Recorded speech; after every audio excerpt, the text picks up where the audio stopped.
to the year 2017. Now, we like to refer to the newspaper then to know where we are headed exactly. So let's show you now the newspaper for this exact date, February 16, 2017. Now, the headline at that time was all about the budget in the Standard newspaper. And it is the university strike, also details of 10 billion pay rise offer to picketing lecturers. There's still a lot of strikes there, and it usually happens ahead of the election. This year is an exception. So what was in the budget then? Devolution, free maternity, food security, biggest losers in government's election year budget as teachers, legislators, and farmers come out smiling. Of course, you expect to get goodies at that time. And also, Rotich was still the Treasury CS then. You know why he left. And away from that, remember there were still political campaigns. You want breakers, free doctors declare as court order fresh talks. That was the bold newspaper then. The same date to the day today, Thursday, February 16th, 2017. It's a Wednesday. And this is news. My name is Ken Mijungu once again. The second hour begins with Professor George Wajackoyah. Now, he has quite some history, being a street boy, being a police officer, jailed once, exiled. He's now a lawyer. He's a teacher at that, and now wants to be the 5th president. Before I begin with why you want to be the president, when we posted that you're coming for the show, a lot of reactions and said, Ken, Wajackoyah is a teacher, but he's not a professor. So let's just get that out of the way. Why are people saying that you're not a professor? Very simple, because they don't know. Because they don't know. Lack of knowledge. And lack of knowledge is dangerous. A lecturer told me once that lack of knowledge is actually dangerous. So full professor, we can refer to him as full Professor George Wajackoyah. So let's begin with this. Whatever you talk about really look and feel good among Kenyans. You know, you resonate so well with what you tell Kenyans. Straight after you interview, straight after you issue the statement, some statistics that were recorded by Standard Digital, for example, you attracted more than 2,000 retweets. And out of that, there were 5,000 likes within the first 20 hours of making that declaration. Why is it that Kenyans have a lot of feel-good attitude when it comes to you? Because I tell the truth, I'm very honest, and I'll tell you the way it is. Okay. And when I tell the truth, people tend to hate me. People don't like the truth. Yeah, but a lot of those who hear me telling the truth would always resonate with me. Okay. Yeah, it's better you tell me something about me, if you are my good friend, than smile with me. Let it hurt me, but at the end of the day, I will think about it. And I'll want to find out why did he tell me this. Okay. But a lot of people, if you tell them the truth, they want to kill you. You like the truth. But Kenyans don't like the truth. Kenyans don't like to be told the truth. The majority of Kenyans who don't like to be told the truth are those in power, those who have stolen from this country, those who do not want to be reminded of where they are and where they are at the moment and where they were before. And if you ask somebody, how did you get this money? And he knows he stole it, he will hate you. Why is it that you are the one who is calling others kafirs, at the same time you are living in the kingdom? They will not accept with you. That's why most of these leaders, and I'm not going to mention or to name their names, especially from the Luya fraternity, will never like even to invite me for a cup of tea. But is that my problem? But what I know is that the locals, whenever I go home, they always say, Professor, welcome. And that's Western Kenya, right? Everywhere in this country, even in Murang'a. Yes. You're welcome. Prof, do you have the ability to run for president right now? You should have asked, do I have the ability to run a house? I'm a married man, I have children, and I've brought them up to where they are. Secondly, I'm an employer, and I've done well with whoever I've employed. Thirdly, I was an OCS in a station, and I did very well. Fourthly, all those that I worked with some 30, 40 years ago, remember me for one thing, a disciplinarian. I don't want to go into this issue that I was a head prefect, head boy, what have you. I am a leader.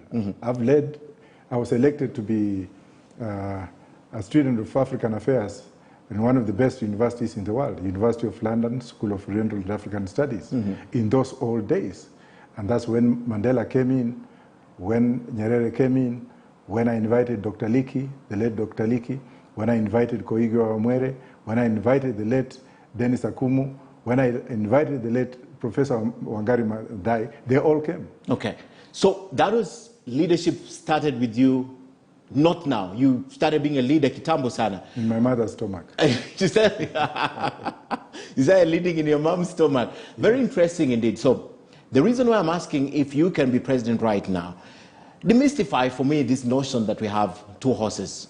Deputy President William Ruto and ODM leader Raila Odinga, who is the Azimio leader right now. They're the two horses. That's the reason why a lot are doubting. Do you really want to be president, or you're bargaining? Those are horses who are a creation of the media, brokers, and mediocres. Because when people are sycophantically trading in the same way, same route, same philosophy, you have to speak to the people. Oh, here people are. You tell them lies.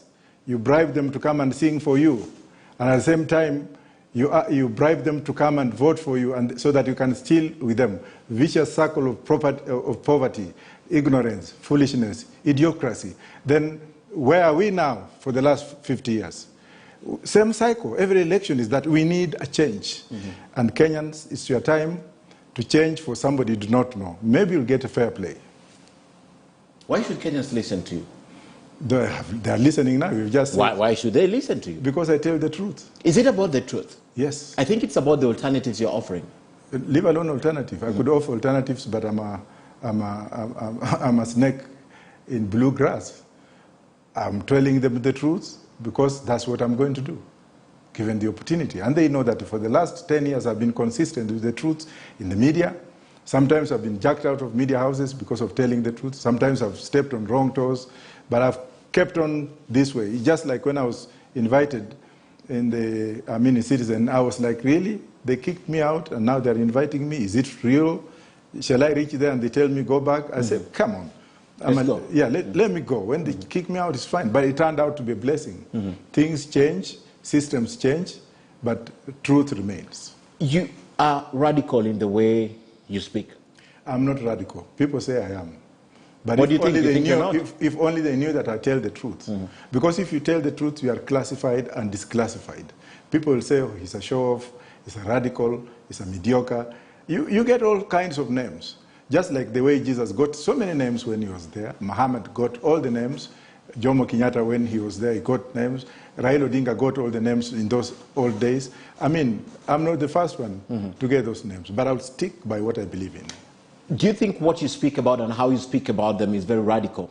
It's not radical, it's the whole truth. Radicalization is something different in the academic format. If we can look at the Longman's dictionary as compared to the American version, the Oxford Dictionary, which is English version, compared to the Longman's version, radical is something that you are radicalizing something, people to believe in something which is there for a purpose. But mine, I'm just telling people that this is the way to go. Let us move this way.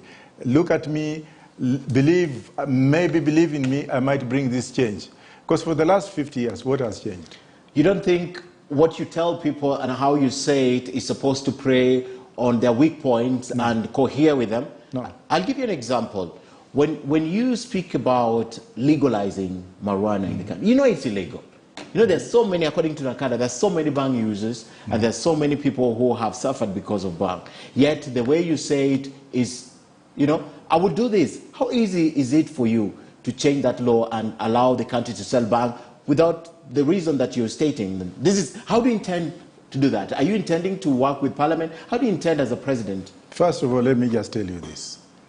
Business is starting to trump morality in Africa's cannabis industry. And please allow me to read. Yes. The prospect of legalized cannabis in Africa, an unimaginable less than a decade ago, is accelerating, driven by potential for much needed revenue and impact of the COVID-19 pandemic. Then the last statement I'll read for you says, generations of Africans have faced the wrath of colonial era and morality laws surrounding cannabis use, with many involved in cultivating and selling the plant jailed, forced to operate underground, and had their livelihoods destroyed. The colonialists, morality, and Africans. But as governments search for more sources of revenue, this once closed space is opening up, albeit not necessarily for smallholders' crops. Now, Morocco has been trading illegally, supplying the Europeans. And last year alone, it made $71 billion. Okay. Morocco has legalized marijuana. And Morocco is going to be the prime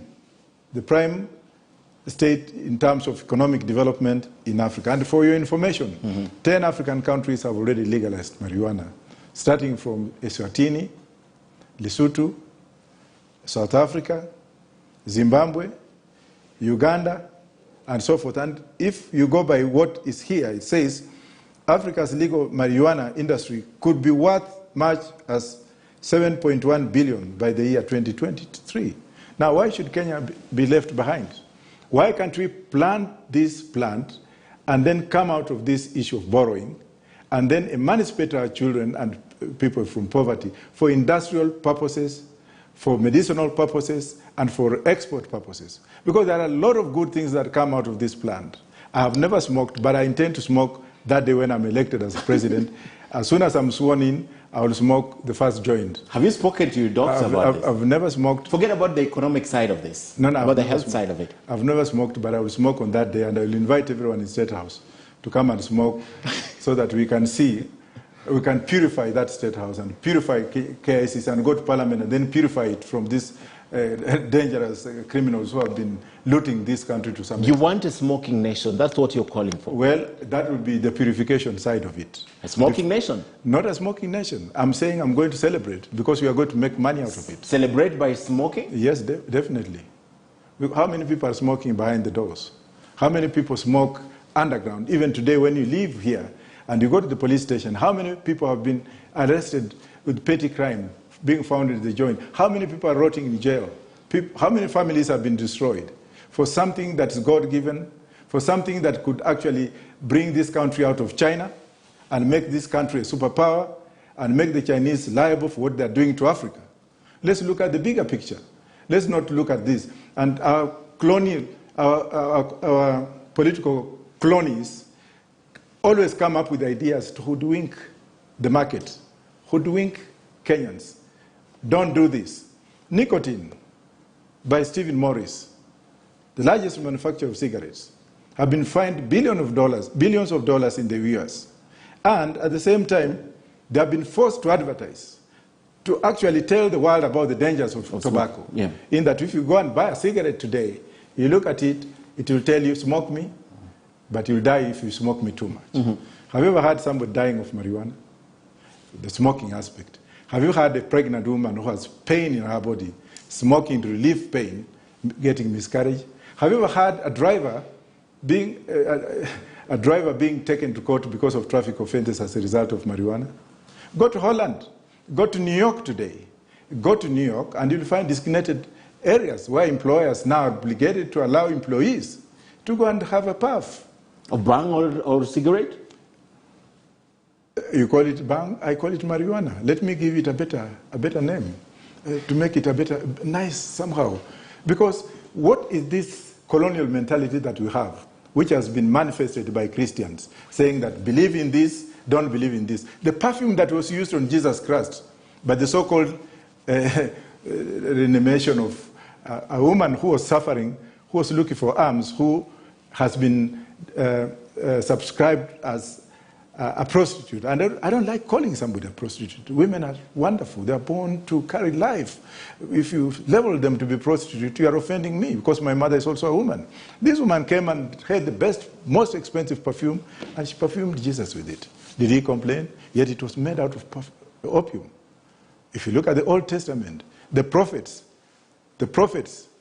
went by it. If you look at the Quran, there's nowhere where it is written that smoking a plant that has been created by God himself is wrong. But I'm talking for medicinal purposes. I'll also elaborate by telling you that marijuana heals the nation.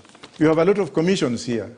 Commission for Reconciliation of this, the Truth and Reconciliation Commission. But if you go to countries like Jamaica, you'll find out that ganja is used as a symbol of healing the nation.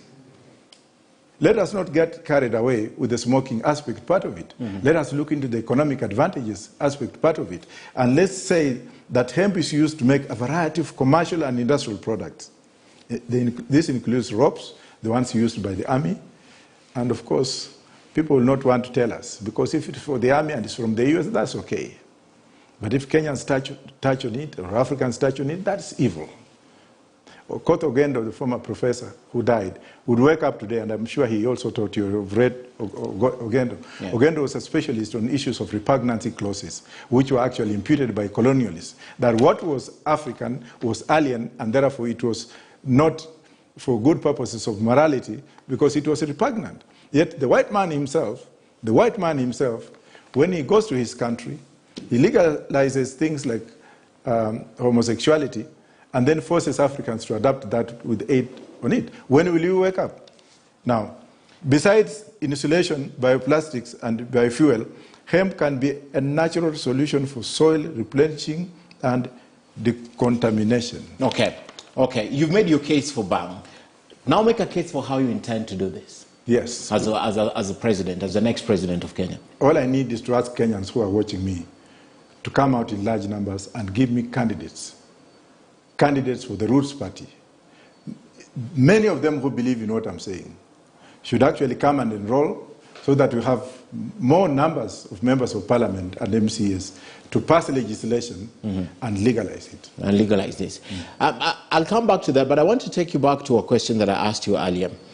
What you're saying basically is illegal. I mean, anyone who's about to accept that will fall out with the law. And you're an officer of the court. You have been a police officer, an enforcement officer. Does associating with radical people make you radical, or what you believe in radical? I don't believe in radicalization. I wish I was a cleric of Islam, or Kalasinga mwenye siasa kali.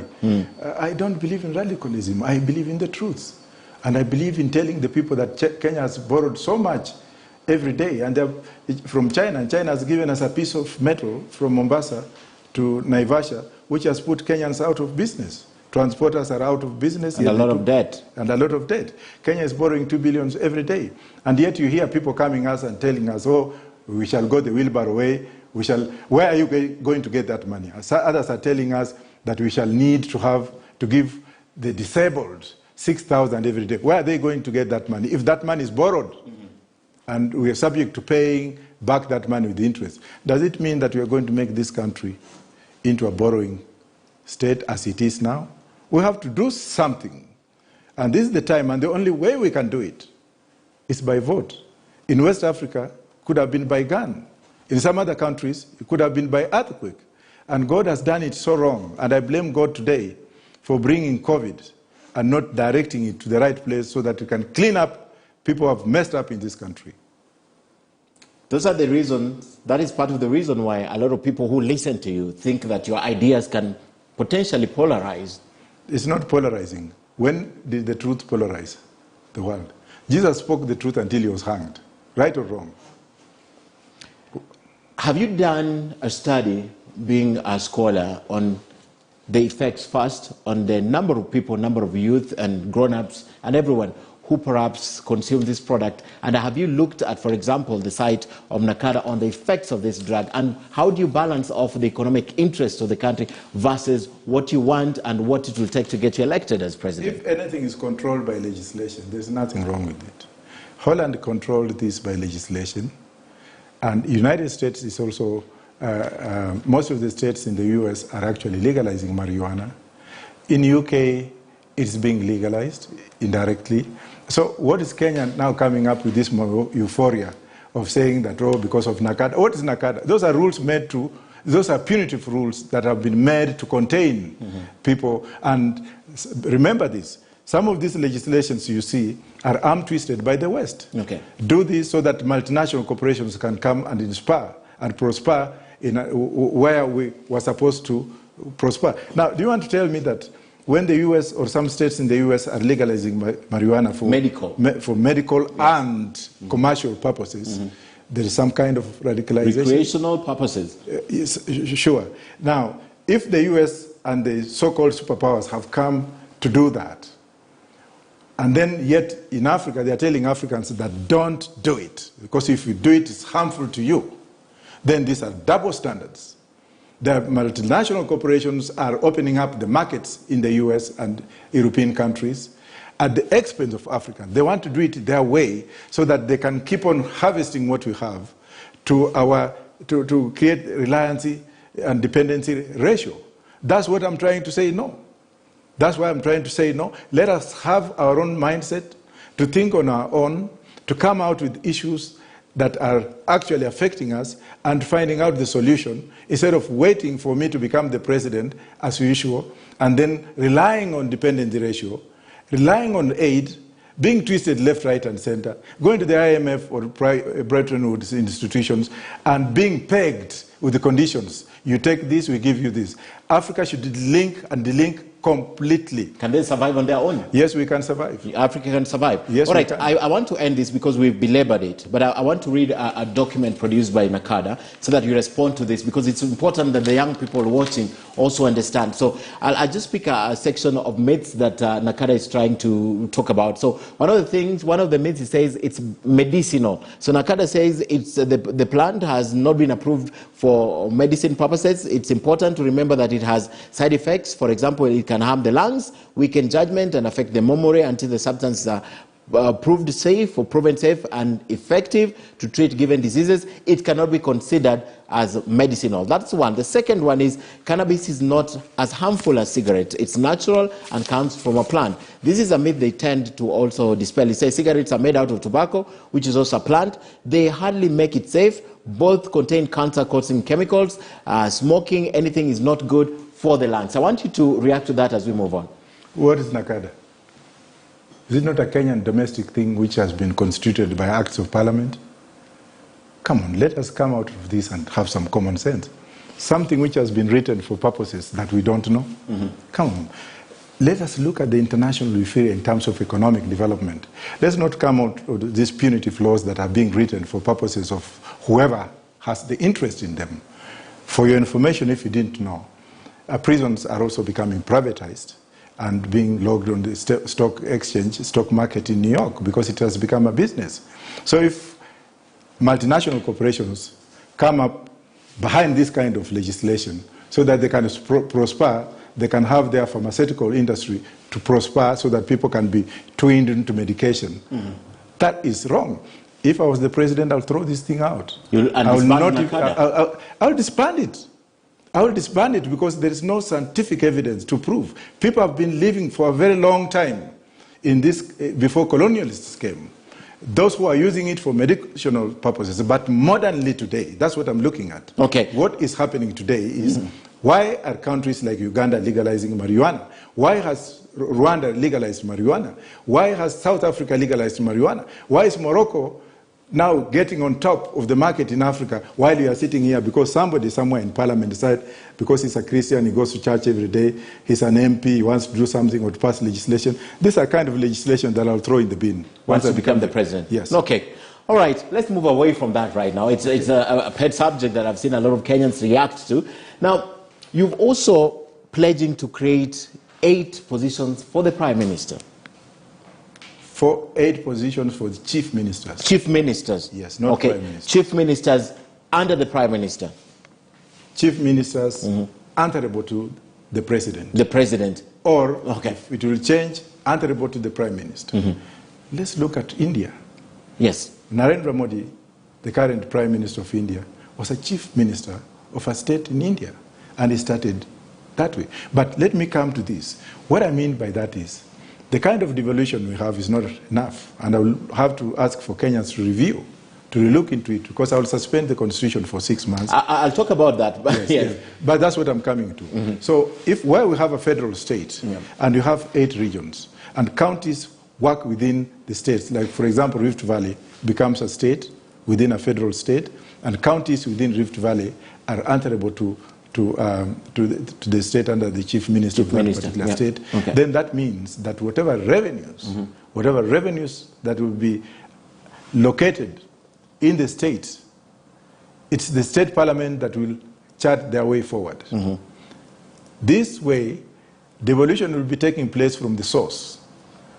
It is the state government that will come up and say, look, we have had tourism in Narok, we have tea from Kericho, we have wheat farming in Narok, we have dairy cattle, we have cattle from whatever. The revenues that have been taken from this should actually be reallocated to the same state. Only a fraction should be given to the federal government for administrative purposes. That's the national government in our case. National government. Yes.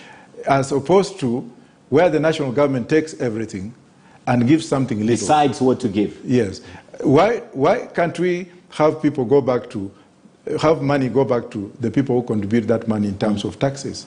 Why can't the federal government, in my opinion, come up and say, okay, how do we function? How will we get resources? They can get resources through raising taxes, through taxes in what we call, through instrumentalities of federalism in such a way that if there is trading from one state to another state, then those who are trading through instrumentalities of commerce or through telecommunication systems that run over throughout the country, or the businesses that run through then the federal state can come up and say, look, we shall tax instrumentalities of commerce, and at the same time, let the states make their own taxes, but we shall have double taxation, where those in the state will have to pay tax to the state, and then they will also have to pay tax to the federal government on anything attached to the federal government, just like it happens elsewhere. With this one, we shall have an equilibrium. The state can also come up and have state ownership of national ports, national mining. Privatization of agriculture will be key in my government, so that we have competition within farmers and those who come in to enhance farming. We shall also have to protect the farmers through federal bill, which will entail states to compensate farmers and tax rebation whenever there is an outcry.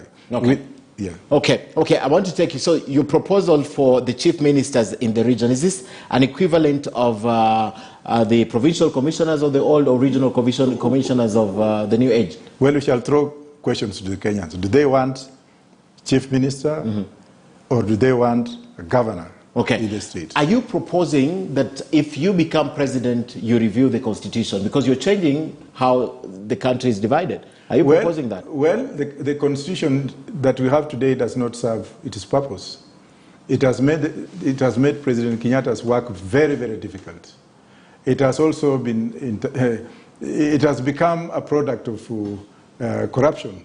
If you look at the judiciary, for example, anytime you want to bring something new, somebody runs to court, and that thing is blocked forever. Now, when it comes to issues, and you are a lawyer, I think this one we shall agree, when it comes to issues of somebody being arraigned in court, some cases take forever.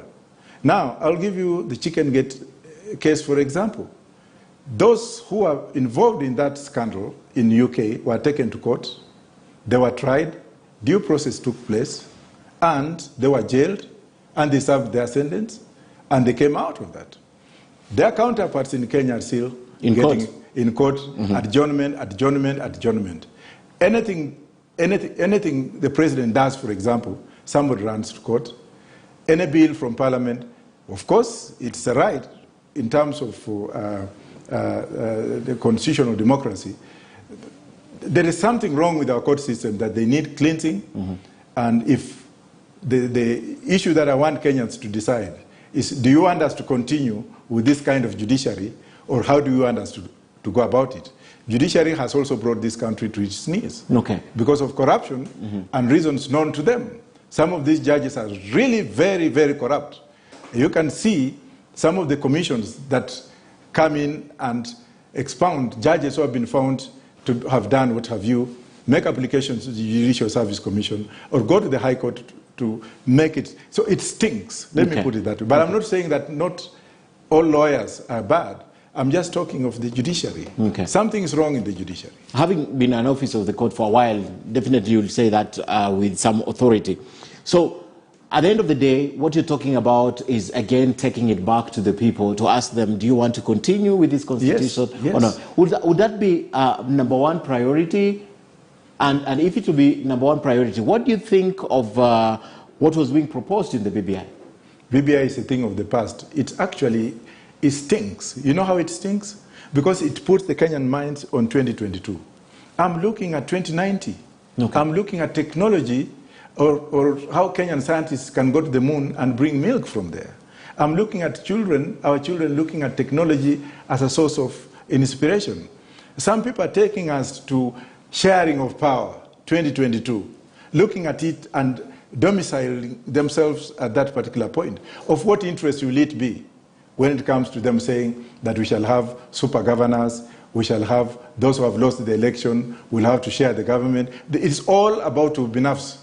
They all want to fill into their stomachs, but they're not being genuine to the Kenyans. They're not telling Kenyans, what can we do in terms of improving quality of life? They're not telling Kenyans how they're going to do away with the debts, like the Chinese debt. They're not telling us Kenyans of the economics that can put food on the table. They're telling us about how they're going to share power, how they're going to grandsize themselves, how they're going to allocate. What is important here? Is it the economics, like Singapore, to prosper this country to another level, or is it because of administrative issues? Okay, okay. That is irrelevant. Okay, so that is the reason why you're proposing the chief ministers for every region, and it will be taken back to Kenyans, and Kenyans are watching if it interests them. And you're proposing that you will personally serve as an immigration minister. Suspend the constitution for 6 months. Talk about the immigration first before we talk about how would you operate after you suspend the constitution for the first 6 months? Good question. Let me start with that one, then I go to the immigration. Okay. We have countries which have no written constitution. UK? Israel was constituted in 1948. It came up with a draft constitution. Yes. When they went to parliament, they were like, why do we write something which we have not experienced? Let us continue progressively. Enact legislation in parliament, have the courts come in, have statute and grow with it. And then after 50 years, we shall now review to see whether it is viable or not. Israel is one of the best countries in the world. New Zealand, which is a monarch, they came up and said, what is all this written in one document? What is all this one document?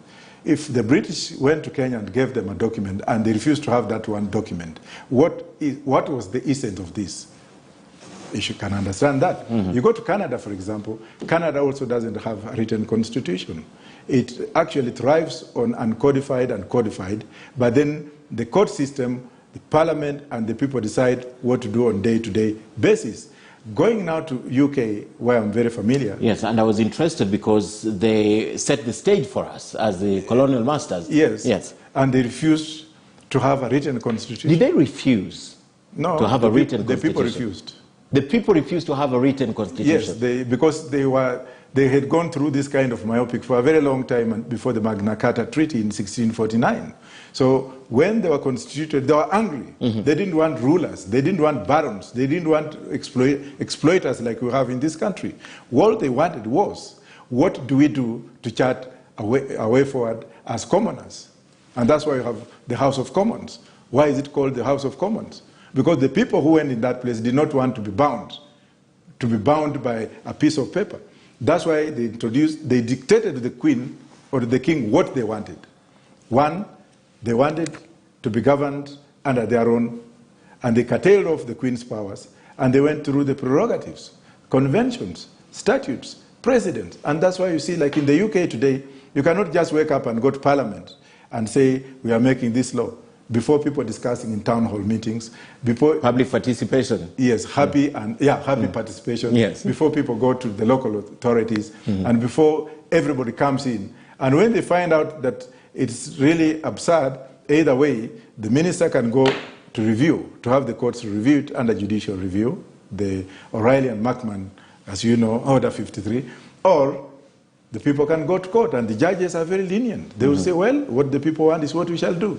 But in this place, make the Constitution... It's what the leaders want. 264 pages of the Constitution, create laws every day to penalize Kenyans, to make them be subjects of the law, rigidity of the law. If you get someone with a small pack of marijuana, take him to court, bail is 20,000. If not, put him in court forever. You destroy families with some very stupid and punitive laws. Come on. Let us look at why the British themselves. Do we stand a chance, Prof, without laws in this country? I mean, you have been an officer, and you know, do we stand a chance if totally we were operating without written laws? Well, I was coming to that. Okay. No, that was just the first phase of what I was answering you.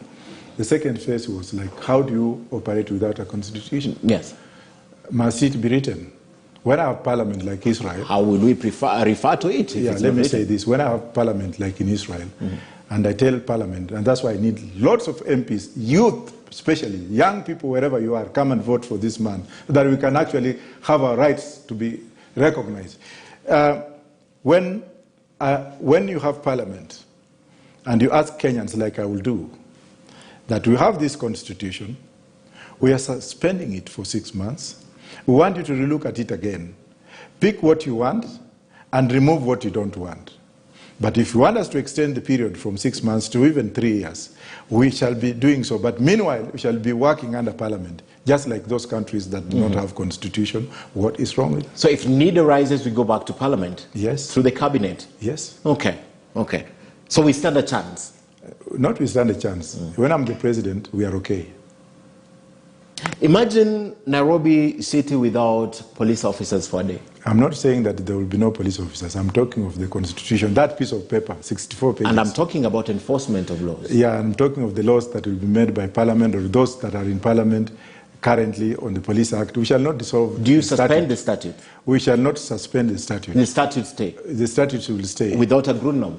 What do you mean without a Grundnorm? The Constitution, where the Constitution will be suspended. Yes. And once it's suspended, Parliament will be there to enact any laws to suspend that Constitution and to give way forward. Okay. Interesting. Interesting. All right. So talk about the immigration minister as the president. Very good. Immigration is a fundamental issue. It touches the soul of human beings in the sovereignty where they are. Immigration has made Israel to create a lot of enemies because they look at every immigrant with suspicion. Immigration has made Trump to win the elections in the US because of foreigners revamping up. Kenya is not an exception. We have, first of all, very punitive immigration laws today. At the same time also, foreigners have revamped our country. The Chinese have come in. Their influence is growing very fast. They are lending us left, right, and center. They are doing work that Kenyans can do. They are coming up with engineers who cannot speak English. They are coming up with things, with contraband that can destroy this country when it comes to toxic waste. And on top of that also, I would rather say this. Nairobi University and other universities have students or graduates who are civil engineers. The Kenya Army has got a special battalion that has produced civil engineers, the Civil Engineering Battalion. When these people come to build our roads, they don't even ask us as to how we want our roads to be. Include our Kenyan if they had included our Kenyan engineers, civil engineers, and even wherever, if need be, I will have to have the executive powers to have the army to take over the engineering sector to build our roads like it's done in Nigeria. You find out that those who have come in, they have come in with an agenda. And you can see that agenda of the Chinese extended to our men and women in the police service. Well, you'll find out that if you go to Beijing, you'll see policemen in blue uniform. If you go to Zambia, you'll see policemen in blue uniform.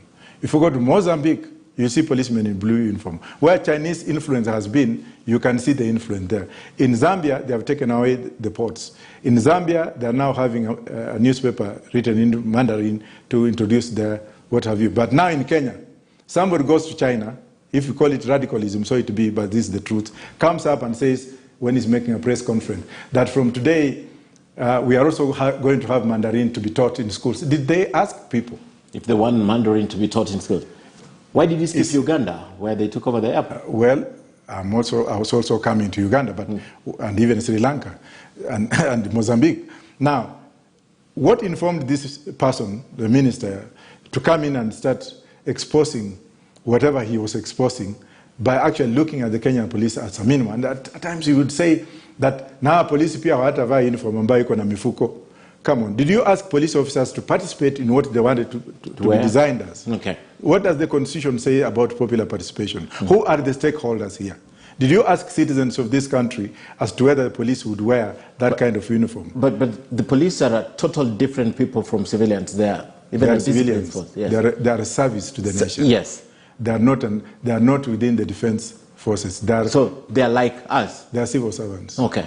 And on top of that, I, having been a police officer, it pains me every day to see how men and women look on the streets, how now the convergence of the Chinese influence has come in, how the police in general, leaving the Chinese aside, are living in the country. Of course, I will talk on that when you ask me later on how to. But coming to the immigration again, as we said, if you go to Kitengela today, Kitengela has been taken over by Congolese and Nigerians.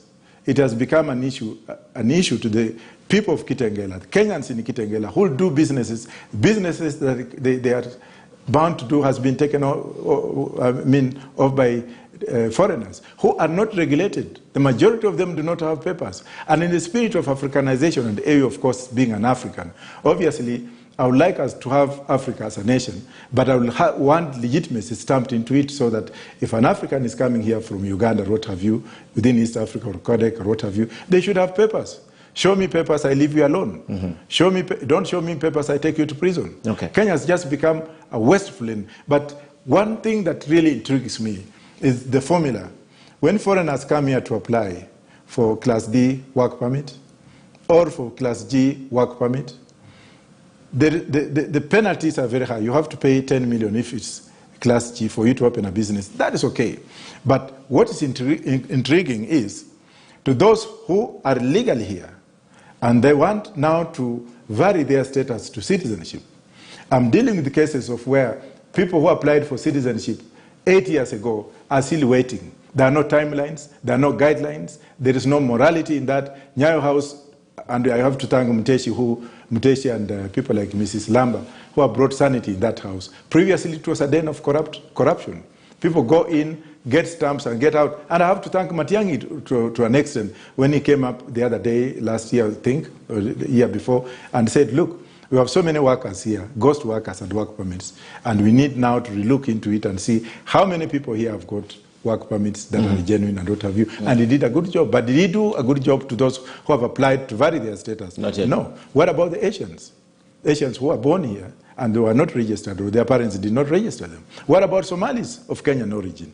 To get an ID is horrible. Okay. So aside from being president, you want to be an immigration minister? Yeah, because I'm an expert in it as well. Or on immigration. Do you think with all the roles of a president, you'll have time to be an immigration minister? Or you'll find yourself delegating it to someone else and we're back to where we began? Being a minister means I can delegate. Okay. When we had our late president, Daniel Arap Moi, he had some ministries in his office. Office of the President, Minister for Internal Security, Office of the President. That's not a big thing. It's not something can be delegated about. Yeah. Okay. So we've dealt about that. The other issue that you spoke about that Kenyans spoke to a lot was decreasing the working days. Very good. Can I share with you what has just happened today to prove what I've been saying? Today, Belgium just legalized the 4-day working period. And let me see. Just give me a minute. You have it? Because I have it? Yeah, good. You'll find out that Belgium approves 4-day week and gives employees the right to ignore their bosses after work. Yes. But mine is not the Belgium way. Mine is to improve skills and to have some kind of energy when you're going to work for 4 days in a week, so that I can create a 24-hour economy where people will work in shifts. I will give the Muslims an opportunity to relax the whole of Friday, because they are only given 1 hour, which is lunch hour, every Friday to go to the mosque. Now, that in itself is inhuman, it's very degrading when Muslims are part of this family we call Kenya. So Muslims will have Friday as their day of worship, just like Christians have Sunday, and the Seventh-day Adventists have Saturday. Now, having said that, which may appear rhetoric, what am I looking at on this particular issue? We want also to give families time to bond so that they can have a day off. We want to give divorced parents time to bond with their little ones. We want to give time a breathing space so that they can also organize themselves. And if you have a 24-hour shift, then we shall actually have employer-employee in private sector to organize as to when one can work. And at the same time, we want when somebody has come off work and going home, we don't want bosses to follow them. Switch off your phone when you go home and relax and do what you have to do. And even if they call you? Just switch it off because there will be regulation. Unless it's an emergency or you are in service industry like medical field or what have you. And by so doing also, we want also to harmonize relationships between parents and their children. We want also to look at what can come out in terms of being resourceful after actually unwinding. Okay. Imagine somebody works in Kiambu and he lives in Kitengela. When he drives to Kiambu or goes by Matatu to Kiambu every day, it takes about 2 hours. By the time he reaches there, with that kind of rigidity, he has to work the tea break, lunch break, and then off again. Every day, you get tired. Is this personal to you, Professor? It's very personal. Do you give your workers already that day off? They work 4 days? I think my law firm is the only law firm in this country, and you can even come and ask, where people are encouraged to work from home unless they are going to court. And if it's by virtue, that's okay. Virtue, that's okay. People come in when they have something very urgent to do. Otherwise, the reporting time is at 9, unless somebody is going to court. And also, they have a leeway. Do your work, report to your supervisor, do your work with the supervisor, use the phone, work from home, and what have you. And that's why my law firm, since I started it, almost 99% of people I started with are still working there. All the 14? They are working. All of them? All of them, apart from one lady who went to study. Okay. Otherwise, everybody... She should still be there. Yes. The reason that was given, for example, by Belgium is this, that we have experienced 2 difficult years with the agreement. With this agreement set a beacon for the economy that is more innovative, sustainable, and digital. The aim is to be able to make people and business stronger. Belgian Prime Minister Alexander said that. So this is totally different, but the concept is the same.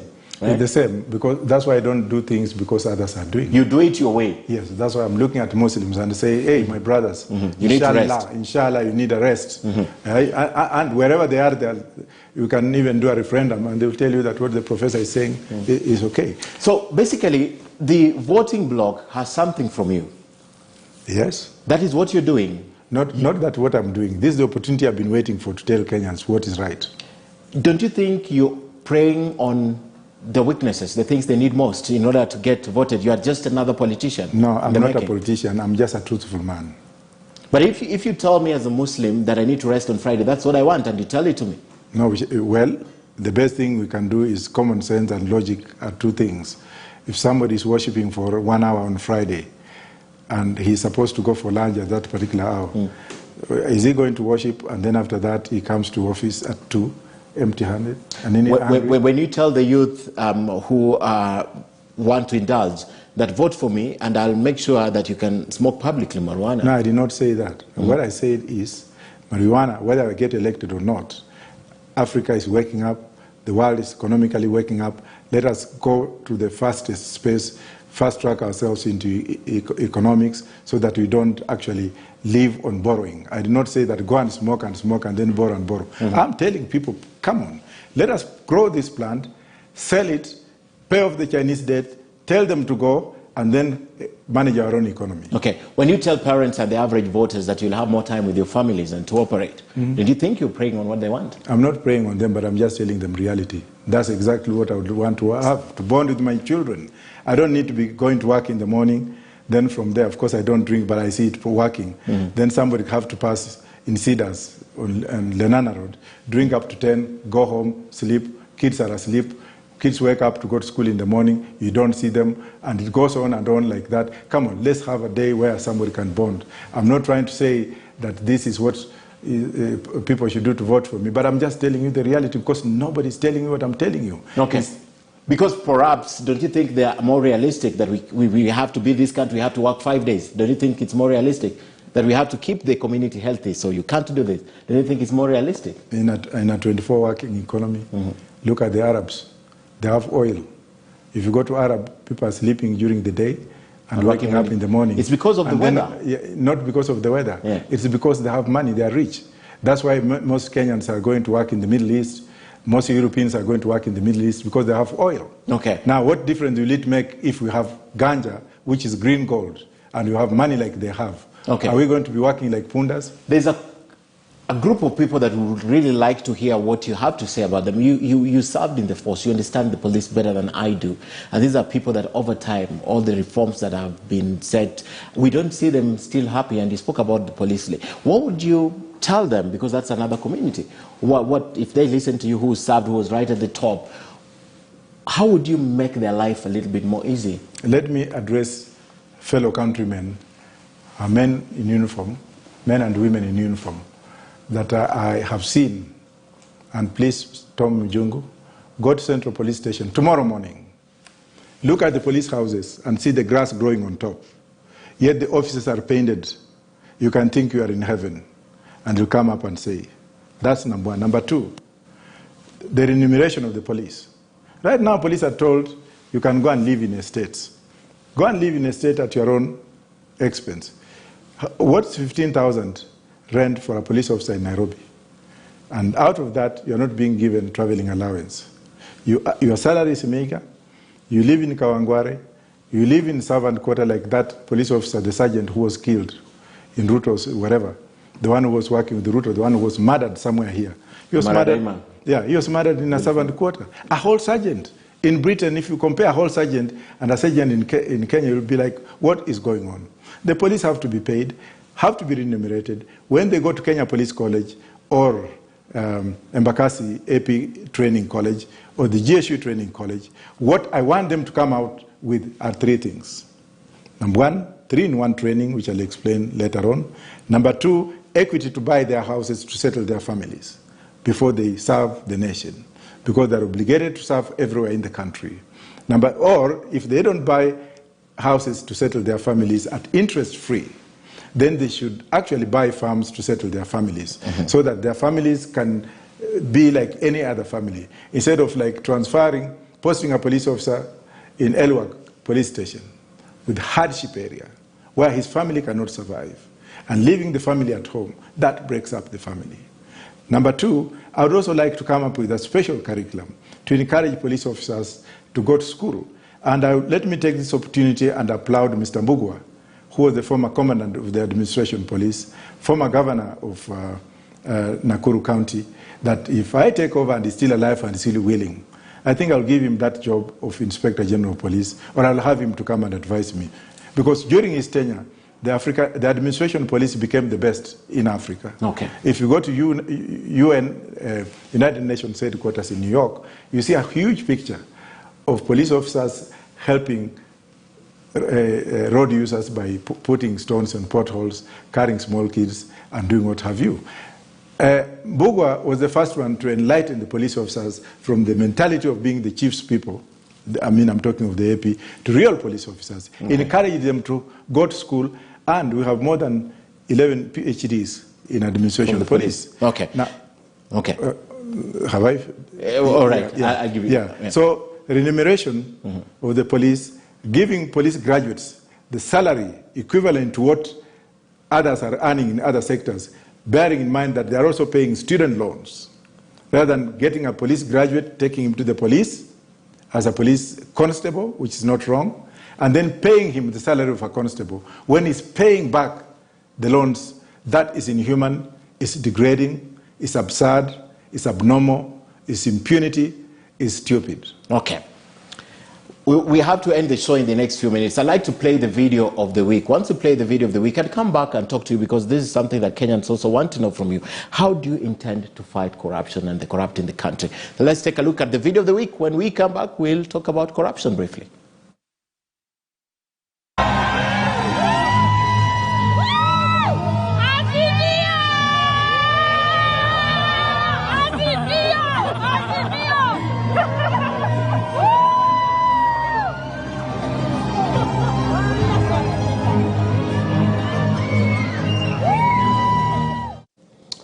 All right, that's President Uhuru Kenyatta in Dubai earlier. I wonder where the Kenyans came from, because that voice was definitely from the Kenyans who are abreast with the politics. But Professor, even as we end the show, and I'll ask a question that has been posted here, talk to Kenyans how you intend to deal with corruption and end corruption, because it's endemic, it's been entrenched, and that's one of the reasons why we're suffering, even in terms of the economy, because they say we borrow and most of it ends in individuals' pockets. It doesn't go to service delivery. So how would you deal with corruption? I will ask Parliament to pass legislation, and if possible to have death penalty, to restore death penalty, just like what the Chinese have done, just like what the Singaporeans have done.